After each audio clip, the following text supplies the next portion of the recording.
स्वागत है आप सभी का आपके अपने YouTube चैनल बायो पॉइंट पे। बायोटेक्नोलॉजी क्लास 12 के रिवीजन के आज की इस क्लास में हम डिस्कस करेंगे, स्टडी करेंगे इंसर्शनल इनएक्टिवेशन की प्रोसेस को।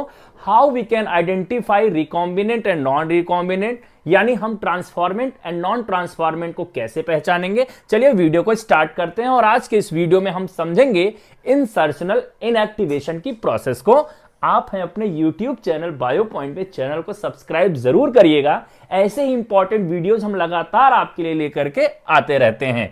सबसे पहले बात करें तो इंसर्शनल इनएक्टिवेशन की प्रोसेस क्योंकि selection of transformant by repetitive और simultaneous plating method quite hectic है ना। आपको क्या करना पड़ता है, सेलेक्टेबल मार्कर जब आप एम्पिसिलिन और टेट्रासाइक्लिन का यूज करते हैं तो आपको साइमल्टेनियसली क्या करना पड़ता है, प्लेटिंग करना पड़ता है। सबसे पहले एम्पिसिलिन, देन टेट्रासाइक्लिन या टेट्रासाइक्लिन और एम्पिसिलिन। ये जो प्रोसेस है थोड़ी सी कन्वर्शन प्रोसीजर है, यानी हेक्टिक प्रोसीजर है। इससे बचने के लिए alternative selectable marker has been developed and जिसका नाम क्या है, इंसर्शनल इनएक्टिवेशन। देखिए, it is based on their ability to produce colour, यानी ये किस पे बेस्ड है, प्रोड्यूसिंग कलर प्रोड्यूस करने पे बेस्ड है। And in the presence of chromogenic colour producing substrate को बहुत अच्छे से देखिए समझते हैं। ये ई कोलाई है।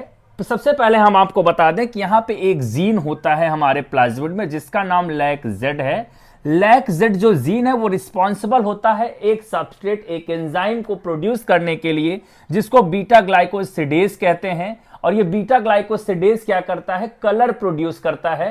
क्रोमोजेनिक सब्सटेंस के प्रेजेंस में क्या करता है, ये कलर प्रोड्यूस कर देता है। अब यहां पे देखिए ये प्लाज्मिड है, ये अच्छा इसमें करते क्या है, इसमें करते क्या है कि ये जो लैक जेड है, ये सेगमेंट आपका लैक जेड का है। अगर हम इंसर्ट को यहां पे क्या करेंगे, इंसर्ट करेंगे, यानी अपने आरडीएनए को इस लैक जेड पे क्या करेंगे, इंसर्ट करेंगे, तो जो लैक जेड है वो इनएक्टिवेट हो जाएगा और क्या नहीं प्रोड्यूस करेगा, वो बीटा ग्लाइकोसिडेज प्रोड्यूस नहीं करेगा। और जो हमारा इंसर्ट है यानी फॉरेन डीएनए, वहीं पे हमने इंसर्ट कर दिया जहां पे लैक जेड था। ये ग्रीन कलर से मैंने रिप्रेजेंट करा है, जिसके नाते बीटा ग्लाइकोसिडेज इनएक्टिवेट हो जाएगा।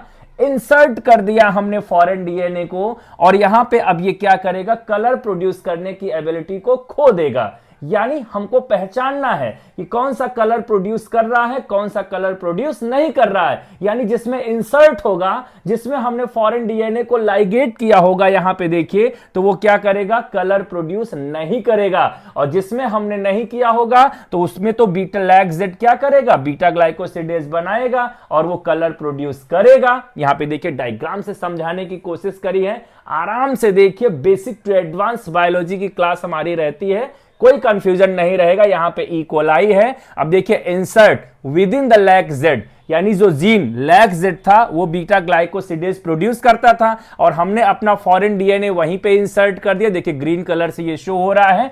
वहीं पे जब इंसर्ट कर दिया तो ये क्या कर रहा है, कलर प्रोड्यूस करने की एबिलिटी खो दे रहा है। व्हाइट कलर जो है क्या हो रहा है, प्रोड्यूस हो रहा है। लेकिन वहीं इंसर्ट आउटसाइड द जेड, यानी हमारा ये जो लैक जेड है वो तो है जीन, लेकिन यहां पे हमने जो इंसर्ट किया वो कहां कर दिया, इस लैक जेड में नहीं किया और उसके बाहर कर दिया। देखिए यहां पे कर दिया। जब outside the insert outside the lac Z, तो यहां पे क्या लैक जेड इनएक्टिवेट हुआ, नहीं, वो तो प्रोड्यूस करेगा। इस वजह से ब्लू कलर। क्यों, क्योंकि एमसीक्यू में बहुत सारे ऐसे ऑप्शंस आपको देगा। अब दूसरा देखिए, दूसरा है नो इंसर्ट। यहां पे देखिए हमारा जो फॉरेन डीएनए है वो इंसर्ट ही नहीं हुआ, तो भी कैसा प्रोड्यूस करेगा, ब्लू कलर प्रोड्यूस करेगा। अब आप बताइए इसमें से हमारा जो रिकॉम्बिनेंट है, यानी किसके अंदर हमारा आरडीएनए इंसर्ट हुआ है, तो फर्स्ट वाले में ऐड हुआ है और ये क्या कर रहा है, कलर प्रोड्यूस नहीं करेगा, व्हाइट कलर की कॉलोनीज बनाएगा।